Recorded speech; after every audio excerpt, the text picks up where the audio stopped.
It's me, Capri. My mommy is the best. Super mom will be next. She helps mommy get their smiles back. To get those back. Others might go back. You wait for the show. Watch. Get ready for that super discovery. That super strong. Welcome to Healing for the Soul podcast, sponsored by Supermom Robin Stoltman, where every week I feature different guests to empower you to become the best version of yourself through different methods you may not have heard of or even thought of.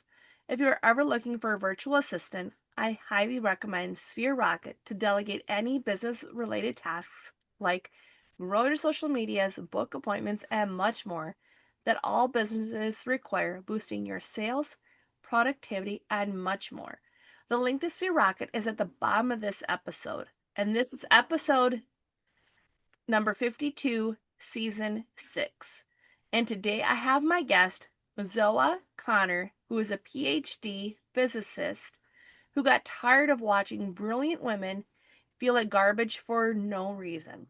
Now Zoa is a well-being lifestyle alchemist and travel strategist, a podcaster, and author of Wellness in Motion, Sustainable Travel and Embodied Practices for the Midlife Earth-Conscious Woman. Zoa designs precision retreats that provide exactly what's missing from your life, even when home life is good. Her approach: apply physicist-level analysis to create strategic interventions that transform how you feel in your own body, then share those insights through intensive retreats that help high-achieving women reclaim their fire.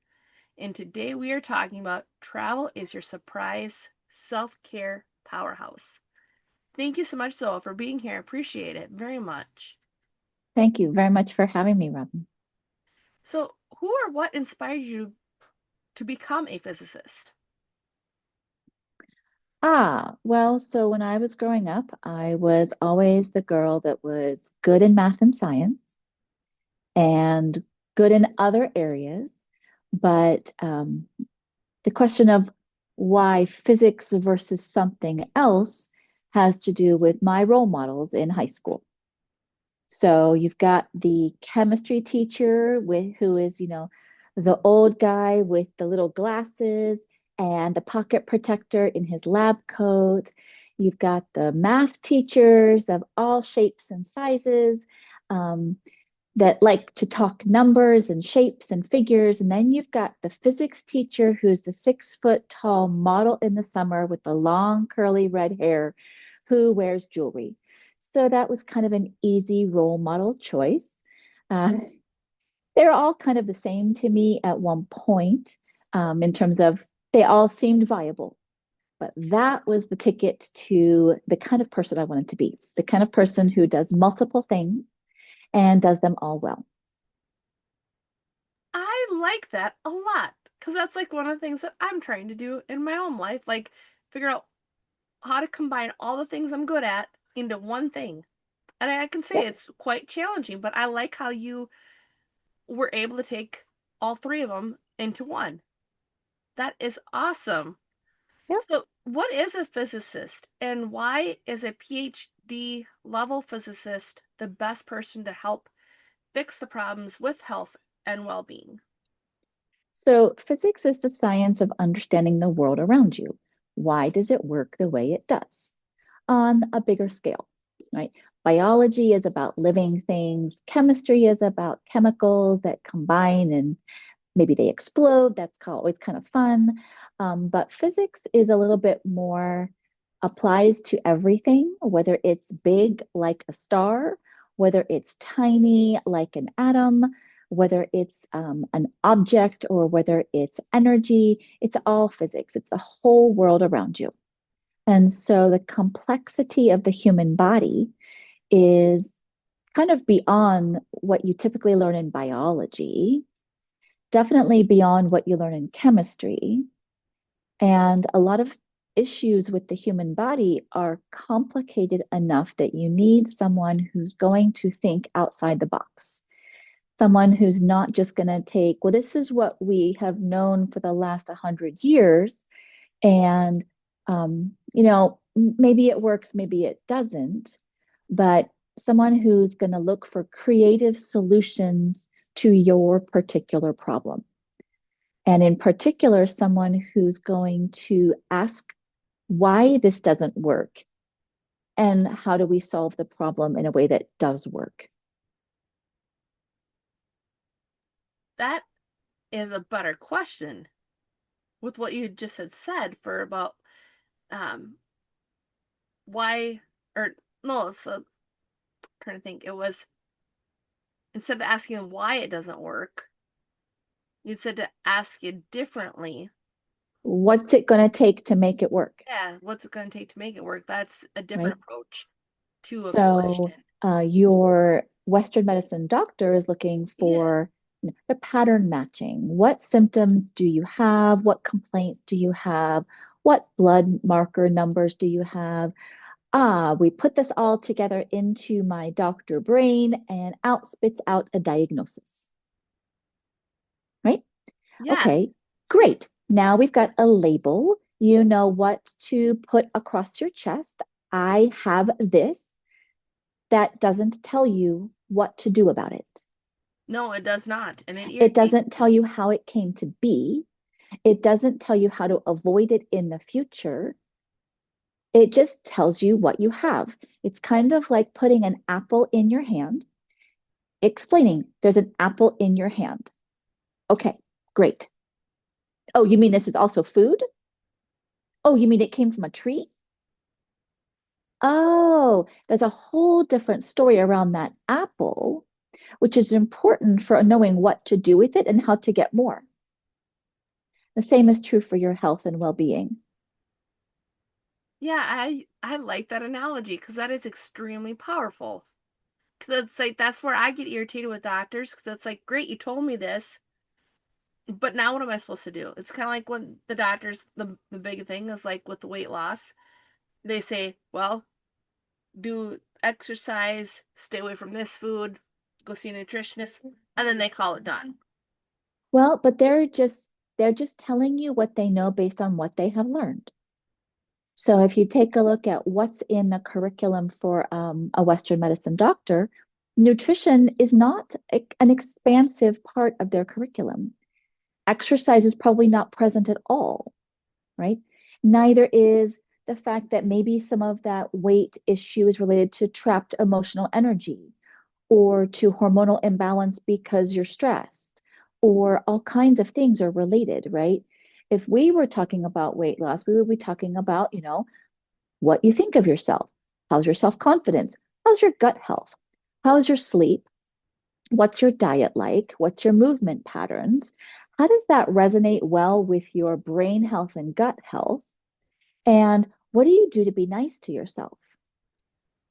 Ooh, now those are some good Because questions. because that's a whole holistic, interconnected way of looking at weight loss. It's not that you just ate too much or didn't exercise enough. It's not that simple, Yeah, it right? never is. It never is. It is a little simpler for men because their hormones are more consistent and their hormone levels, it's testosterone that's their primary hormone, right? Whereas for women, we're always changing, right? And as soon as you add a little bit of stress into that picture, then what happens is nothing else matters. Because in the hierarchy of hormones, right, we've got like this triangle. At the Yeah. top is cortisol, it's your stress hormone. It's the thing that keeps you alive, which means that it will win every single time against another hormone. I did not You're know that. having an estrogen or a fertility problem? Look at your stress, look at your cortisol. You're having a sleep or a progesterone problem or holding a pregnancy? Look at your stress first. You're having an insulin and weight problem or blood sugar issue? Look at stress first. Mm. It's if you have to look at that hierarchy. Now, luckily for us, particularly for women, if cortisol is the king hormone, there's a queen. And we know that the queen will win more often, right? And she can temper the king. Want to take a guess what the queen hormone is? I wonder if that is estrogen Nope. or Nah, she's way down there. oh. Oxytocin, the hormone Oh, of love, the yes. hormone of breastfeeding, the hormone of bonding, the hormone of sex and orgasms.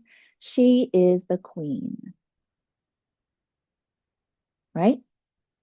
But when you're stressed, do you feel like doing any of the things that get you that queen hormone? No, Absolutely not. Not even with no. breastfeeding. Yeah, right? If you're stressed, the milk does not flow. Nope. If you're stressed, you don't really want to go get in bed with your guy, right? But that is what it takes to calm you down, right? Yeah. This is so simple. And so once you've dealt with your stress keeping you alive and your oxytocin, the one that makes you want to be alive, then you come down to insulin. And insulin is has a main job. Its job is to keep you being able to stay alive. It lays on fat so that if you ever find yourself in a scarce food situation, you will not die because you can use the fat on the land to exist. I've got plenty. That's its job. That's its job. The problem is Yeah. in a practical sense, right? Being a person who's living in the United States, famine isn't really part of my normal concerns, right? You can Nope. go to the grocery store any time of the day or night. You can get almost anything that your wallet will let you get, right? And so famine needs to be maybe encouraged a little bit. And that's where some time restricted eating or an occasional fasting experience can be helpful. It's part of what you're designed to do.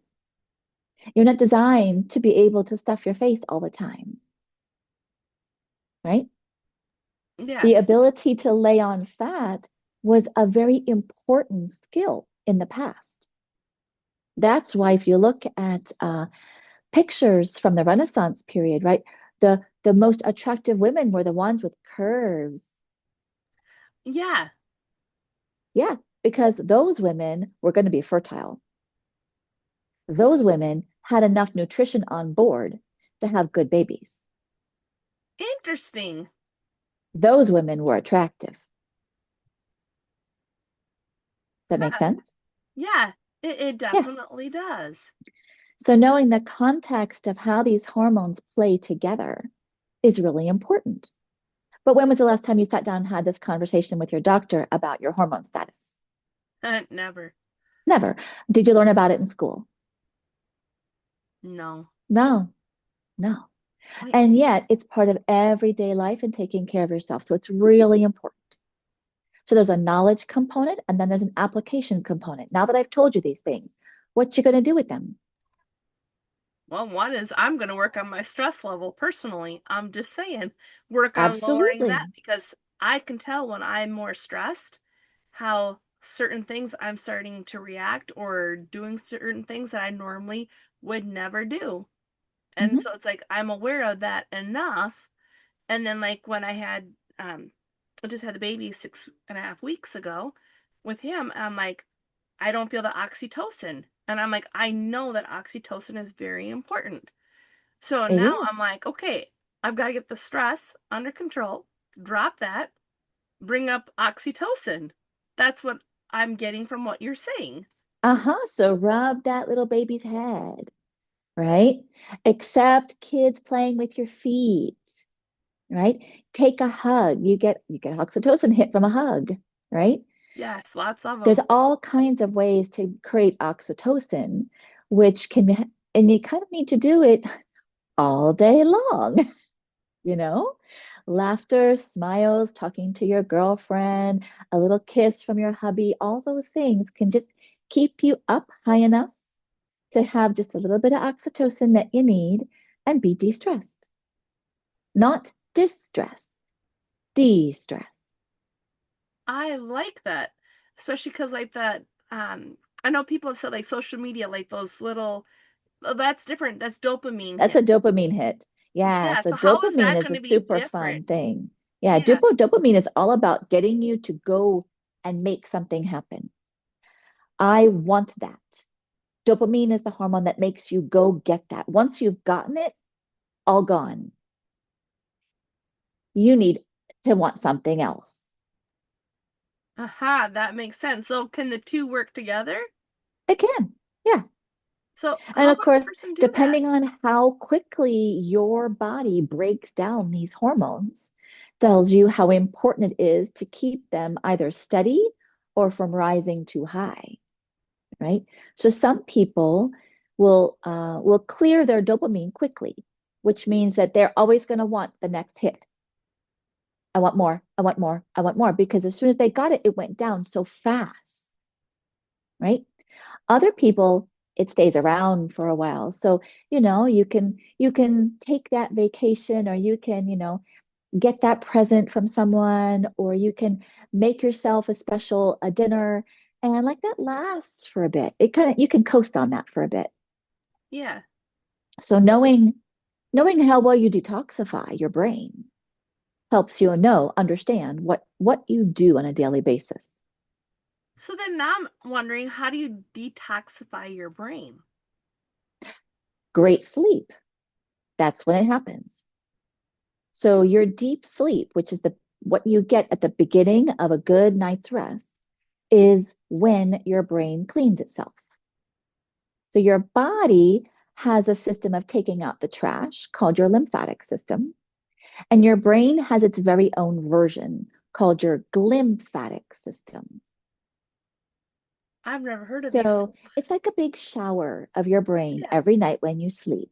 There's a special glymphatic fluid that spreads from the brain from the left to the right typically. And when you go to sleep late, that time period for your brain shower shrinks. Less detoxification.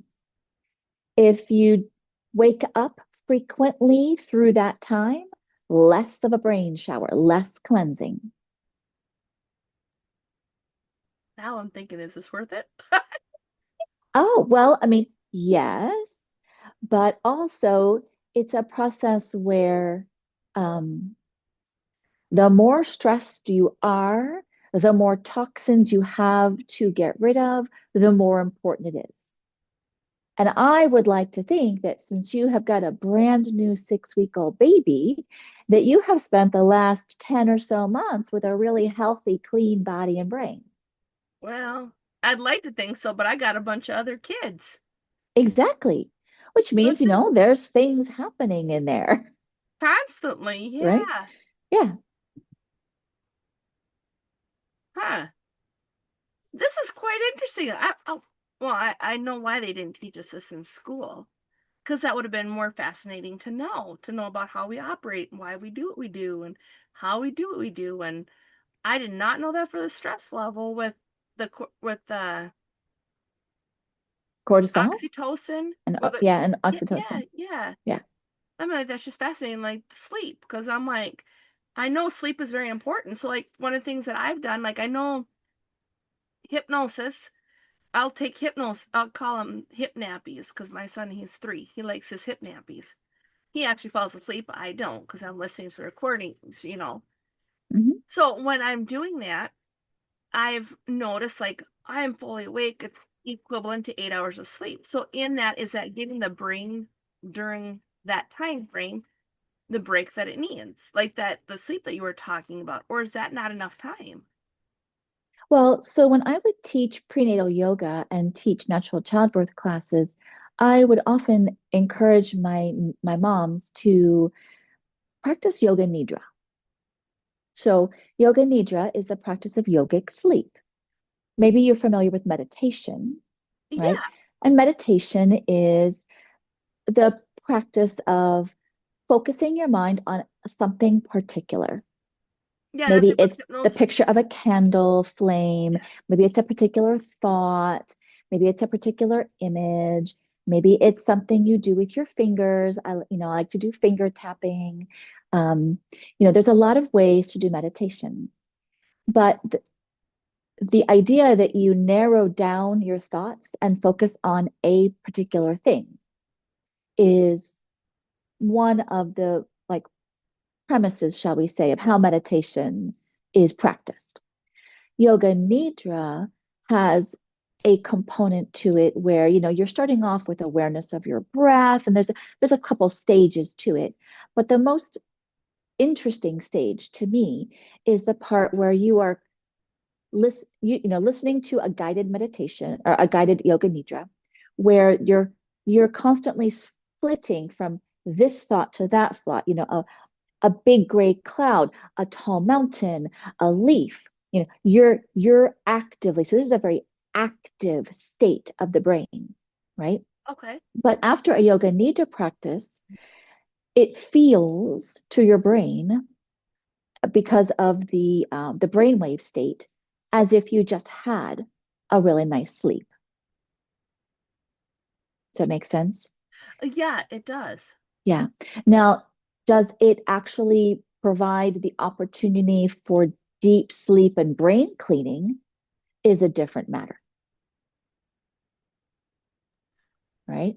Yeah. Because there's also REM sleep, which tends to happen at the end of the night. So if you wake up early and can't get back to sleep, you're going to be low on your REM sleep. And the REM sleep is a time where you're temporarily paralyzed. You don't move. You can't change your temperature. So a lot of the regulation things that we do for the body to keep ourselves in balance, you don't get to do during REM sleep. Interesting. And so REM sleep is like a really fast way of accomplishing a bunch of things, because you're not busy worrying about, should I make myself warmer? Should I make myself colder? Should I slow down my heart? Should I speed up my heart? Like, all of that thing isn't happening. You're just going to be steady while you're doing other things. And so REM sleep is when you're preparing for the next day. Deep sleep is when you're processing and cleaning up from the day you just finished. So preparing for the next day involves your hormonal state, right? It involves a whole bunch of things, right?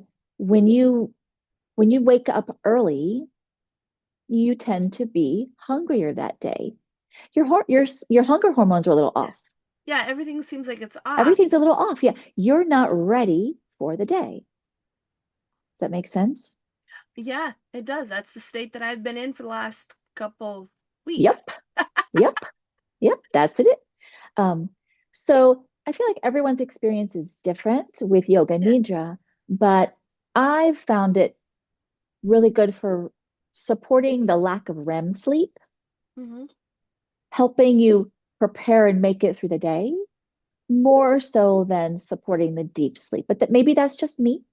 Maybe that's just the people I've worked with, right? And maybe it's the fact that, of course, when you're pregnant or postpartum and nursing, your brain's just in a different state anyway. Yeah, it doesn't seem like it's half. It seems like it's there some days, and other days I'm like, just hurry up, And again, keep up the hormones. process a little You've faster. got a lot going on in that body. You are busy, you're busy growing a baby, now you're busy nurturing a baby. Other things just take less precedence. So here's a question then. So when people tell me keep giving myself grace, and I'm like, I can't like slow down. I got to keep moving. I got to keep doing things. I got to keep going in business. Like I don't have time to stop. So is that shortening like like my lifespan in a way because it's not my body isn't given that time to catch up? I like to think of it more as you're making it harder for yourself in the moment and in the future. Hmm. That's good to know though, because it's like one of those things. I'm like, I've had so many people say, just like slow down, take it easy right now. And I'm like, I know that, but I'm like, I've bounced back before with this is my eighth C-section in a row. So I'm like, I've been, and then I'm like, this one, I'm like, I don't think it's just my age. I'm like, I do not think 39 is that old. Like 38 was like the last one when I had No, just turned 38. And I'm like, it's not that old. but each child is Yeah. a joy and a stress, Oh, if yes, we're they are. practical, Yes. right? And so it becomes where you're not just going up even steps, each step got bigger. That's what it feels like. And I'm like, I'm Yeah, too young to feel like crap. That's literally like what I I feel love like. that phrase. Yeah, you are, right? So here is where the concept of I have to keep pushing through is ultimately not the best choice, although it seems like it in the moment. And if we go back to these hormones and that triangle I was talking about, when you're up at the top dealing with your stress hormones, your cortisol that keeps you alive, Yeah. certain parts of your brain just don't work as well as others, right? Because when you're stressed and trying to stay alive and trying to stay functioning, your logical part of your brain takes a little nappy. And you're going with um, oomph, shall we say, some emotion, but this is the way it has to be. You know, you've got blinders on, Yeah. The right? default And so programming. when you are able to get out of that high stress state, now you can see a more broader view of the world, and you can use more brain parts, to be honest, right? When you're stressed, your vision changes.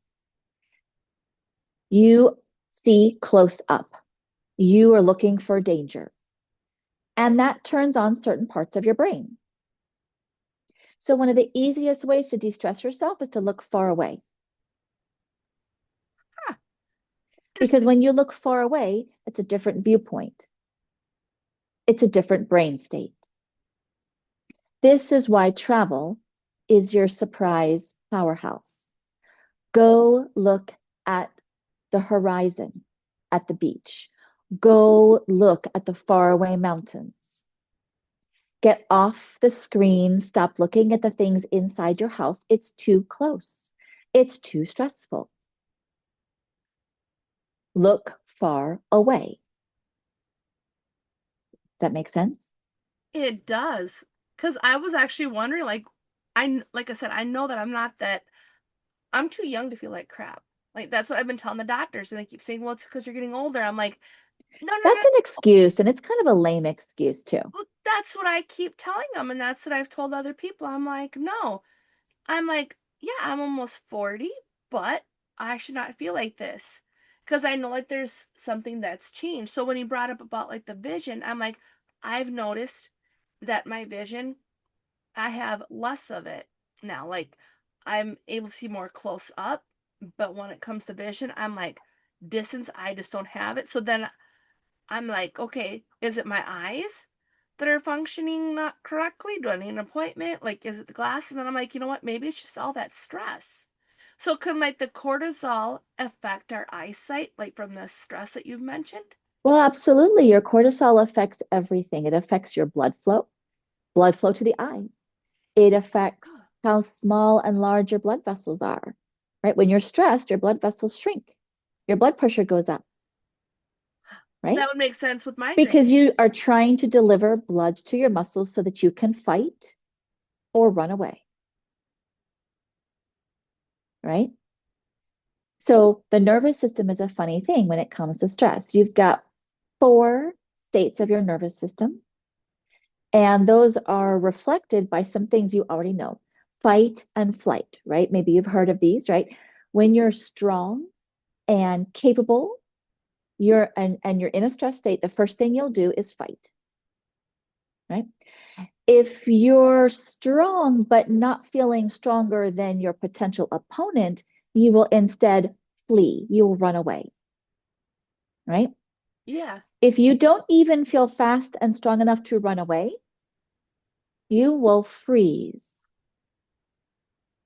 Oh, And if you don't even feel capable of finding a hiding place and freezing, then you will fawn. You'll act like the baby. I'm so weak. Please take care of me. Don't hurt me. I can't hurt you. wow. Yep. I know one adult like that in my life. I'll bet you can come up with some names for people in each of those 4 states, even just today. Well, myself for the freeze, because I've always had like that freeze response since I was a child. Right, right. It has to do with being so stressed and feeling so weak that the best way of surviving is to hide and be still and small and have no one know you're there. Oh my gosh, that explains the business in a Hide under nutshell. the bed, hide in the closet, go hide, yep, go hide in your favorite tree. Yep, Yeah, freeze. It's a thing. It's not a good thing. no, it's not. No, So that's why that explains heart issues that I've all got. kinds of Things. things. Yep, Yeah, yep. and that's without like then you add my brain injury on top of that on that. So that Hmm. explains a lot of things. Oh my gosh. Maybe I'm the ticking time bomb and not my husband. Oh, he's got his high blood pressure and high cholesterol and I'm like, change your diet. Easy fix. Work on your hydration. Oh yeah, that's what he definitely needs. But, here's my recipe for making your cholesterol high when you go to the doctor. Have a fight with your spouse True. or exercise before you go. Don't drink anything that morning. Don't hydrate yourself at all, right? And go in angry. There you go. There's my magic recipe for making your cholesterol numbers go through the roof, which Wow. means what's the recipe for making your cholesterol go down? Calm, peace, good hydration, good fiber, which goes along with good bowel movements, because that's how you excrete cholesterol, Yeah. and a well functioning liver. Huh. And liver is related to anger. Yeah. So the more easily you get angry, probably the more clogged up your liver is and the higher cholesterol is. Ooh. And that's not good because you only get one And liver. the more likely you are to wake up at 2 a.m. 2 a.m. is liver time on the Chinese body clock I for did not traditional know that. Chinese medicine. So does that apply to infants as well? Yep. Oh, because he, Although, of course, their body clock is takes a while to regulate, right? Because when they're in yeah, the womb and you're up and walking around, they get rocked to sleep. But the Chinese body clock has a different organ or system of the body that is primary, like doing its thing at different times of the day and night, right? So one of the reasons why most people have a healthy bowel movement in the morning when they wake up is because that's colon time, interesting. right? 2 a.m. liver time, right? Which also means that that kind of 12 p.m. to 2 p.m. is a great time to have your biggest meal because that's when you have the most digestive fire. So that is quite interesting. So they're supposed to, that explains like they eat like a prince in the morning and then like a king at dinner and then at supper eat like a pauper. Yep, Now I understand the childhood phrasing. yep, yep. That was not a joke. That is No, really super it's the interesting. essence of intermittent fasting. It's the essence of Ayurvedic food patterns. It's Wow. it's the science of longevity that our humans have known for eons, shall we say, which is different than 3 square meals, which is what, the last 50 years, possibly longer. Yeah. Yeah. That is completely different. So before we close our show today, what's the best way for our audience to get in contact with you? Because we want I know I want to know more. So Well, we were talking a little bit about travel, mhm, and I introduced the idea of, looking far away. And so one might wonder, okay, well, when I travel, how do I actually support my wellness? And so I've got this really cute wellness plus travel quiz where you can see which Greek goddess travels like you and get some tips for how to make your travel experiences support your wellness better. And so you can get that on my retreat website, which is intentional-vitality.com/quiz, right? And there's a podcast that you can listen to, Sustain Your Vitality. And my functional wellness studio in Maryland has a website with a lot of long form articles. So think about that as a way to do some research and some learning and get the idea of these approaches. And so that is zenandvitality.com. Awesome. Well, I love learning all the different facets that you had to talk about. I'm like, it's just, I wish we would have known some of this in school. Absolutely. It would have been Which extremely means helpful. now is the chance for us to teach our daughters and sons. Definitely. Most definitely. So we've got your website. What about socials and the podcast you had mentioned as well? Well, I'm not all that social. I mean, I am on LinkedIn, just my name, Zoa Conner. Yeah. And my studio does have a Facebook and Instagram. I've actually been posting an awful lot over the last 2 weeks because I've been organizing a online auction to support my local farmers who had the really devastating fire a month ago. And so the auction is tomorrow. So boy, am I social right now. But in general, um, it tends to be a quieter place, but that's for Instagram, it's Zen and Vitality with Zoa. Awesome. Well, I just want to remind our audience to be sure to like, share, comment, and subscribe to Healing for the Soul podcast and keep coming back for more episodes. Thank you, everyone, for your time and your energy while listening to today's episode of Healing for the Soul podcast.